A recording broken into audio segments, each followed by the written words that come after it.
नमस्कार साथियों, स्वागत है आपका अपने YouTube channel exam solution hub पर। आज हम बात कर रहे हैं प्रेजेंट कंटिन्यूस टेंस के बारे में। जैसा कि आपको पता है कि हमने टेंसेस के ऊपर एक सीरीज शुरू की है। ये उस सीरीज का पार्ट 2 रहने वाला है। पहले पार्ट में हमने टेंसेस के बारे में जाना कि क्या होते हैं, इसके कितने टाइप्स होते हैं, और प्रेजेंट सिंपल टेंस के बारे में जाना था कि उसके रूल्स क्या हैं, उसके यूजेस क्या हैं और सेंटेंस स्ट्रक्चर क्या है।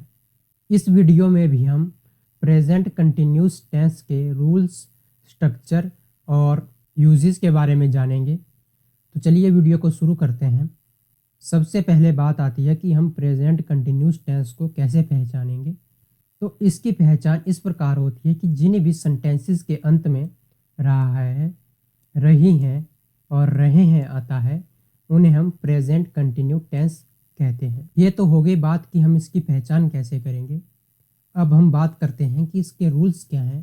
तो जो सबसे पहला रूल है कि इसके साथ हम कौन सी हेल्पिंग वर्ब प्रयोग करेंगे या यूज करेंगे, तो वो होती है एम, इज और आर। जहां पे भी आपको आई दिखेगा, आई के साथ हम एम का प्रयोग करेंगे। ही, सी, इट और जो भी सिंगुलर सब्जेक्ट होगा उसके साथ हम इज का प्रयोग करेंगे। वी, यू, दे और प्लूरल सब्जेक्ट होंगे उनके साथ हम आर का यूज करेंगे। अब आगे बात आती है कि इसमें हम वर्ब की कौन सी फॉर्म का प्रयोग करेंगे और वर्ब के साथ क्या लगाएंगे। तो इसमें हम वर्ब की फर्स्ट फॉर्म का प्रयोग करेंगे और उसके साथ आईएनजी का प्रयोग करेंगे। जैसा कि आप एग्जाम्पल में देख सकते हैं, गो के साथ हमने आईएनजी लगाया तो ये गोइंग बन गया। राइट के साथ अगर हम आईएनजी लगाते हैं तो ये राइटिंग बन जाता है। आपने पिछले वीडियो में देखा होगा कि जहां पर भी सिंगुलर सब्जेक्ट होता था सेंटेंस में और ही, सी, इट का प्रयोग हुआ होता है, वहां पर हम वर्ब की फर्स्ट फॉर्म के साथ एस या ई एस का प्रयोग करते हैं। ठीक वैसे ही प्रेजेंट कंटिन्यूस टेंस में हम वर्ब की फर्स्ट फॉर्म के साथ आईएनजी का प्रयोग करते हैं, लेकिन यहाँ पे सभी में वर्ब की फर्स्ट फॉर्म के साथ हम आईएनजी का प्रयोग करते हैं। अब आगे बात करते हैं कि इसका सेंटेंस का जो स्ट्रक्चर होता है वो कैसा होता है, पॉजिटिव सेंटेंस में, नेगेटिव सेंटेंस में और इंटेरोगेटिव सेंटेंसेस में। तो सबसे पहले हम देखते हैं कि पॉजिटिव सेंटेंसेस में इसका स्ट्रक्चर कैसा होता है। पॉजिटिव सेंटेंसेस में सबसे पहले हम सब्जेक्ट का प्रयोग करते हैं, फिर एम, इज, आर का प्रयोग करते हैं, उसके बाद वर्ब की फर्स्ट फॉर्म और आईएनजी और अंत में ऑब्जेक्ट का प्रयोग करते हैं। जैसा कि इधर कुछ एग्जाम्पल में हम देख सकते हैं, मैं पढ़ रहा हूँ, आई एम रीडिंग। यहाँ पे आई हो गया सब्जेक्ट, एम हो गया हेल्पिंग वर्ब और रीड हो गया वर्ब की फर्स्ट फॉर्म और लास्ट में आईएनजी का प्रयोग किया गया है। ठीक वैसे ही दूसरे सेंटेंस में अगर हम देखें, सी इज प्लेइंग, वह खेल रही है, और दे आर सिंगिंग, वह गा रहे हैं। इसमें भी ठीक वैसा ही स्ट्रक्चर आपको देखने को मिल रहा है। अब आगे हम बात करते हैं नेगेटिव सेंटेंसेस में क्या स्ट्रक्चर होता है। तो नेगेटिव जो सेंटेंसेस होते हैं उनमें सबसे पहले हम सब्जेक्ट का प्रयोग करेंगे, फिर हेल्पिंग वर्ब का प्रयोग करेंगे, उसके बाद नॉट लगाएंगे, फिर वर्ब की फर्स्ट फॉर्म और आईएनजी और अंत में फिर से ऑब्जेक्ट का प्रयोग करेंगे। जैसा कि हम इस एग्जाम्पल में देख सकते हैं, I am not reading, she is not playing, they are not singing. इसमें हम देख सकते हैं कि आई जो है वो हो गया सब्जेक्ट, एम हो गया हेल्पिंग वर्ब, फिर उसके बाद हमने नॉट का प्रयोग किया और अंत में हमने रीड के साथ आईएनजी लगाया। इसी प्रकार इन दोनों एग्जाम्पल्स में भी हमने सेंटेंस स्ट्रक्चर बनाया हुआ है। अब हम बात करते हैं कि जो इंटेरोगेटिव सेंटेंसेस होते हैं उनमें कैसा स्ट्रक्चर होता है। तो जो यस और नो के क्वेश्चंस होते हैं, यानी कि जिनमें हमेशा आंसर यस या नो में दिया जाता है, उनमें हम सबसे पहले हेल्पिंग वर्ब लगाते हैं, उसके बाद सब्जेक्ट, फिर वर्ब की फर्स्ट फॉर्म के साथ आईएनजी और फिर ऑब्जेक्ट। जैसा कि आप इसमें देख रहे हैं, क्या मैं पढ़ रहा हूँ, सबसे पहले हमने इधर यूज़ किया हेल्पिंग वर्ब का, फिर सब्जेक्ट का और फिर वर्ब की फर्स्ट फॉर्म के साथ आईएनजी का। ऐसा ही अगले इन दोनों सेंटेंसेस में भी किया हुआ है।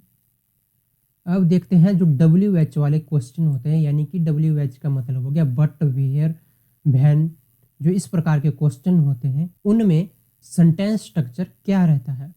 तो उनमें सबसे पहले WH वर्ड का यूज़ होता है, यानी कि हु, वेयर, व्हाट, इस तरह के जो भी शब्द होते हैं उनका प्रयोग होता है। तो उसके बाद हम हेल्पिंग वर्ब का प्रयोग करते हैं, फिर सब्जेक्ट का प्रयोग करते हैं, उसके बाद वर्ब की फर्स्ट फॉर्म के साथ ING और ऑब्जेक्ट का प्रयोग करते हैं। जैसा कि आप एग्जांपल्स में देख सकते हैं, वह क्या कर रही है, व्हाट इज सी डूइंग। सबसे पहले हमने इसमें क्या किया, WH वर्ड का प्रयोग किया, उसके बाद हमने हेल्पिंग वर्ब लगाया और फिर सब्जेक्ट लगाया और अंत में हमने वर्ब की फर्स्ट फॉर्म के साथ ING का प्रयोग किया। वैसे ही इसमें है, वे कहाँ जा रहे हैं, वेयर आर दे गोइंग। तो ये रही बात सेंटेंस स्ट्रक्चर के बारे में। अब हम देखते हैं कि इसका यूज़ कहाँ कहाँ पे किया जाता है। तो जो सबसे पहला इसका प्रयोग होता है ऑन गोइंग एक्शन को बताने के लिए। ऑन गोइंग एक्शंस तो ऐसे होते हैं जब हम किसी बारे में बात कर रहे होते हैं, वो तब घटित हो रहे होते हैं। जैसे कि हम इस एग्जाम्पल में देख सकते हैं, he is talking on the phone, यानी कि वो फ़ोन पर बात कर रहा है, यानी जब हम इस बारे में बात कर रहे हैं तो वो तब भी फ़ोन पर ही बात कर रहा है। दूसरा जो इसका प्रयोग होता है वो होता है टेम्परेरी एक्शंस को बताने के लिए। जैसा हम इस एग्जाम्पल में देख सकते हैं, she is staying with her aunt this week, यानी कि वह इस सप्ताह अपनी मौसी के साथ रह रही है। अगला जो इसका यूज़ होता है वो होता है फ्यूचर प्लान्स को बताने के लिए। जैसे कि कोई चीज़ आज घटित नहीं हो रही है, लेकिन हमने उसके बारे में प्लान कर लिया है कि हम कल ऐसा करेंगे, परसों ऐसा करेंगे, या 1 सप्ताह बाद हम ऐसा करेंगे, 2 सप्ताह बाद हम ऐसा करेंगे। तो उनको जब हम बताते हैं तो उसमें भी हम प्रेजेंट कंटिन्यूस टेंस का ही प्रयोग करते हैं। जैसा कि हम इस एग्जाम्पल में देख सकते हैं, we are living for Delhi tomorrow, हम दिल्ली के लिए कल जा रहे हैं। तो ये थे कुछ यूजेस प्रेजेंट कंटिन्यूस टेंस के। अब हम आगे बात करते हैं कि आज के वीडियो में हमने क्या क्या सीखा। तो आज हमने सीखा कि हम कैसे आइडेंटिफाई कर सकते हैं कि कौन से सेंटेंसेस जो है वो प्रेजेंट कंटिन्यूस टेंस के हैं। इन भी वाक्यों के अंत में रहा है, रही है, रहे आता है हिंदी में, उनको हम प्रेजेंट कंटिन्यूस टेंस कहते हैं। और हमने देखा कि इसमें कौन कौन सी हेल्पिंग वर्ब का यूज़ होता है, जैसे एम, इज़, आर। ये जो हेल्पिंग वर्ब है इनका यूज़ सब्जेक्ट के अकॉर्डिंग होता है। यदि सब्जेक्ट में आई है तो हम एम का प्रयोग करते हैं, ही, सी, इट या कोई भी सिंगुलर सब्जेक्ट है तो हम इज़ का प्रयोग करते हैं। वी, दे और यू के साथ और कोई भी प्लूरल सब्जेक्ट है तो उसके साथ हम आर का प्रयोग करते हैं। और ये जाना कि वर्ब की फर्स्ट फॉर्म के साथ हम ING का प्रयोग करते हैं। तो इस वीडियो में इतना ही। अगर आपको इससे कुछ सीखने को मिला होगा तो इस वीडियो को लाइक करना, चैनल को सब्सक्राइब करना। मिलते हैं इस वीडियो के अगले पार्ट में जिसमें हम बात करेंगे प्रेजेंट परफेक्ट टेंस के बारे में। तब तक सीखते रहिए, पढ़ते रहिए। जय हिंद, जय भारत।